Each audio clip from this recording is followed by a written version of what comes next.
Hello guys, welcome back to my YouTube channel. If you're new here, my name is Dolapo, and on my channel I film about various fully funded scholarships for international students and other global opportunities. So in today's video, I'm going to be sharing how to write a reference. Now, a reference is one of the documents that you're going to need to submit if you're applying for a scholarship.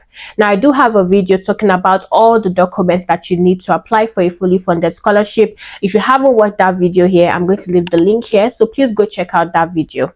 Also, in my previous video, I mentioned 5 fully funded scholarships that are still open for international students to apply to if you'd like to study in this year, September 2025. So if you haven't watched that video yet as well, I'm going to leave the link here for you to watch. But before I go ahead, if you're yet to subscribe to my YouTube channel, now is a perfect time for you to subscribe. On my channel, you'll find various helpful videos if you're about to start your scholarship journey, or if you're midway through your scholarship journey, or even if you have already applied and you're looking to apply for more scholarships. My channel is just the place for you to find various global opportunities that you can apply for. So if you haven't subscribed yet, kindly do subscribe, and then we'll get right into the video.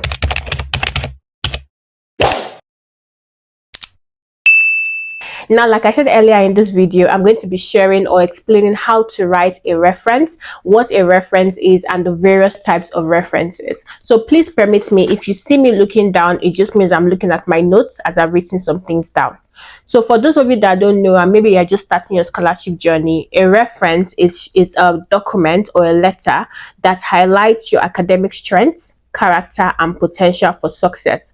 So let's say, for example, you're applying for a fully funded scholarship. The scholarship panel or body wants to know who you are, aside from what you say you are, but from people that know you, either academically or professionally, or maybe through a volunteering experience. And that's why we have different types of references. Now, you may be asked to submit an academic reference, which is basically from like an academic professor or teacher. So let's say, for example, you wanted to apply for a master's degree. You would usually be asked to submit like an academic reference, which should be like maybe like a professor you worked with during your undergrad, or maybe your teacher or your lecturer, someone that knows you academically and can vouch for your academic skills or like your research skills. So it's important to get someone who actually knows you, in the sense that maybe you have done a research project with them, or maybe they supervise your dissertation. This will be one of the best professors or academics that would be able to write a good reference for you. Now, the second type of references we have is the employer's reference or supervisor reference. So like I already said, an employer is someone that of course you work with, so someone that knows you professionally. Your employer's reference will highlight like your leadership skills or your work ethic skills, your team working skills, communication skills.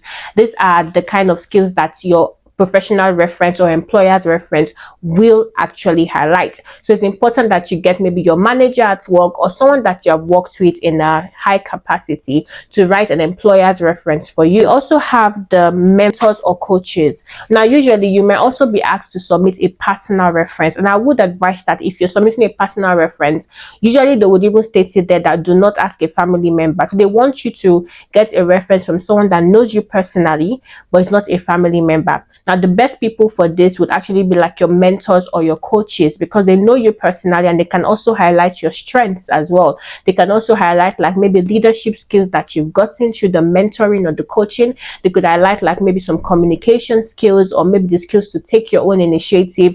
These are people that know you on a personal level, but maybe have mentored you and have coached you, and they would be in the best position to write a personal reference for you. The next type of references that you can get is a reference from like a volunteer coordinator.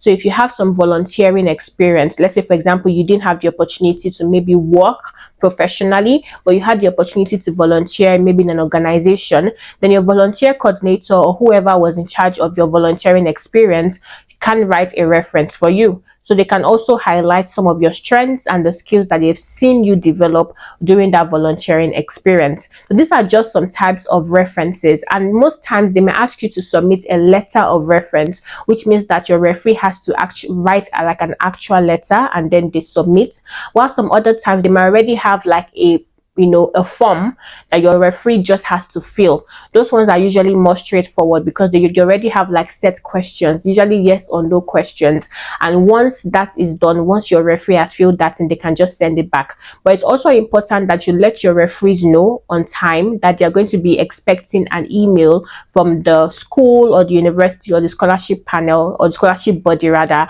that has asked for you to submit a reference. Because the one thing you don't want is for your referee not to be aware that an email was sent to them, and then the deadline, because sometimes they give deadline for you to submit, or for your referee to submit a reference. So if that deadline passes, it will be really unfortunate that you're missing opportunity because your referee wasn't aware that an email was sent to them. So please always inform them to expect an email. Sometimes they may ask that they send the email to you and then you forward it to your referee, but some other time they'll ask for your referee's email address and they will send it directly to your referee. Now let's talk about what to include in your reference, and I have an example here from my own academic reference, which my academic professor when I was in undergraduate school wrote for me when I was applying for my scholarships. So when it comes to what to include in your reference, the first thing that should be in the first paragraph of the letter, that is now if you're submitting a letter of reference, the first thing that should be there is their relationship with you. So how are they related to you? And I don't mean like family related, but how do they know you? How do they know you as the applicant? So for example, in my own reference, my academic professor mentioned that she's a professor in the Department of Obstetrics and Gynecology at my university, and she says there that I am pleased to know Dr. Dolapo is planning to enroll in a graduate program at a prestigious institution. I came to know Dr. Dolapo while teaching her in the course of Obstetrics and Gynecology and subsequently supervising her in her final diploma research work in this course. Then she goes ahead to give the name or the title of the course and the title of the research project that I did. So you can see that in the first paragraph, she has already highlighted how she knows me, which is by being my, supervisor to supervise a research project that I did with her. So that already shows them that, okay, yes, this is a person that is suitable to write an academic reference for me because she has worked with me. So she would be able to highlight like my research skills, for example. So that's the first thing. In the first paragraph, make sure that the relationship is stated there. How do they know you? If they're your employer, they should state it there that, oh, I have been managing so and so person for the past 4 years, 5 years in so and so department, or I have come to know this person like it is like your mentor. I have come to know this person as my mentee for so and so years. So it's important that they give that relationship in the first paragraph. Now the next thing is also, if it's an academic reference, for example, is your academic strength. Now I'll just explain how it was written here. It says here, after my academic referee mentioned the course title and all of that, she said she submitted an exceptionally well research project. She's one of the very best students that I have taught and supervised in respect of her writing and research skills. So there she has highlighted my academic strengths, which is my writing and my research skills. Remember that I was applying for a master's degree, and research skills is very important when you're applying for, when you want to do like a master's degree. Your writing as well, because you write dissertation, you write assessments and assignments. So it's important that your academic referee, highlights that you have a strong research skill or you have a strong writing skill. Now, if it's your employer, for example, your employer would be in the best position to know, like for example, your leadership skills. So if it's they can also highlight that, okay, you have strong leadership skills, you always want to take initiative, you have strong communication skills. Let them highlight that as well in that first paragraph. The next thing that should be written or included in your reference is your character and your qualities. So aside from highlighting your skills, like maybe your leadership skills, academic skills, writing skills, research skills, there are also that personal qualities or character that would be important to include in your reference. So I'll give an example. It says here that Dr. Dolapo has an excellent ability to recognize issues and identify solutions. Her intelligence is reflected in her grades, as she graduated with a distinction from Coastal Medical University and was among the highest in the class. She has excellent communication and leadership skills. I've known her to be an excellent leader during her work as a course group leader in the university for 5 years, and she always worked hand in hand with me and other lecturers for the effective management of all her courses. At a personal level, she is a well-disciplined and industrious student with a pleasant personality. She puts in a lot of work and dedication in her research projects. So here she has highlighted not just my academic skills or leadership skills or communication skills. She has also highlighted some personal qualities. For example, she's pleasant to work with, she's well disciplined, she's industrious, she's what else again did she put here? She has a pleasant personality. Now these are things that she knows on a personal level. So it's important that your character and your qualities are also included in your reference. The next thing is your potential for success.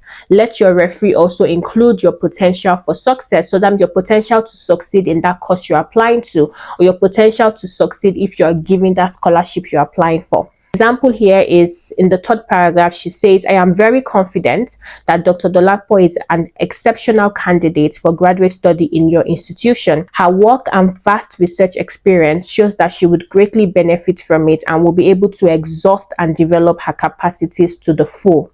She has proven herself to have the intellectual creativity and resilience necessary to complete an advanced graduate degree.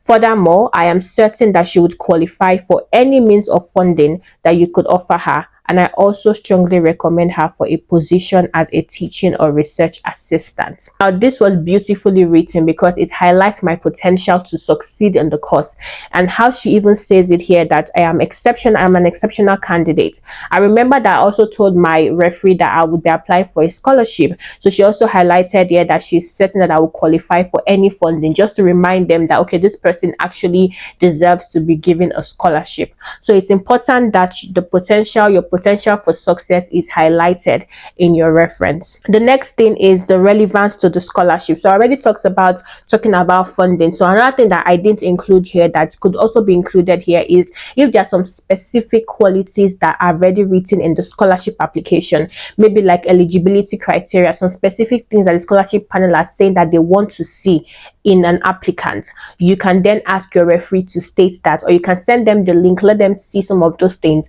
and them also state it there. And that's specific for scholarships. But if you're just applying for like a course and you need a reference for a course, you might not necessarily have to highlight that. But if it's for a scholarship, I would advise, I didn't do that here. She just mentioned that I would qualify for any funding, but it wasn't really stated like some of the things that the scholarship panel were looking for. So I would advise for you to include that in your own reference. In terms of relevance to the scholarship as well, your reference should also connect your strengths and your achievements to the specific requirements and goals of the scholarship, which is what I stated earlier. Then also give specific examples. So if there are some specific examples that your referee can highlight, let them highlight those specific examples. It makes it less generalized and more focused on you. Of course, your reference should have a conclusion. Well, this was my conclusion. She says here, I have no doubt in my mind that she has the skills, the focus, and determination to successfully complete a graduate program at the appropriate time.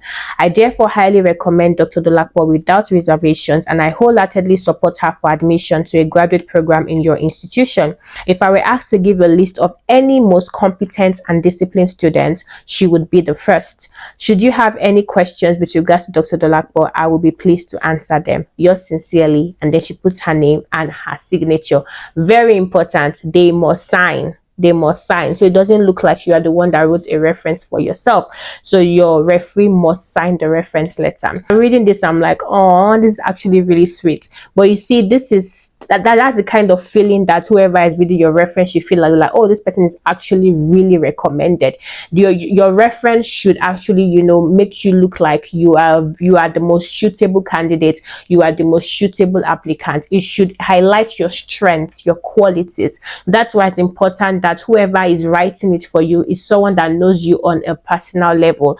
Please do not give your reference to someone that doesn't know you. I remember being asked by a subscriber once to write a reference, and I'm like, I don't know you, I've never mentored you before, so I had to politely decline that I can't write a reference for them. So do not just give anybody to write a reference. Let it be someone that can actually vouch for you, someone that can say something pleasant about you, someone that has worked with you, has seen how hardworking person you are and can put that down into writing. So I really hope that this video has explained what a reference is and how to write a reference, what should be included in your reference, and what the types of references are. So regardless of whether it's an academic reference or an employer's reference or a personal reference from a coach or a mentor, it's important that that reference highlights your strengths, your qualities, your personal qualities, your character, your potential for success, why you're a suitable candidate, and all of that. And of course, you'd have a beautiful conclusion as well. So if you found this video helpful and you are yet to subscribe, kindly subscribe to this channel, like this video, share to someone,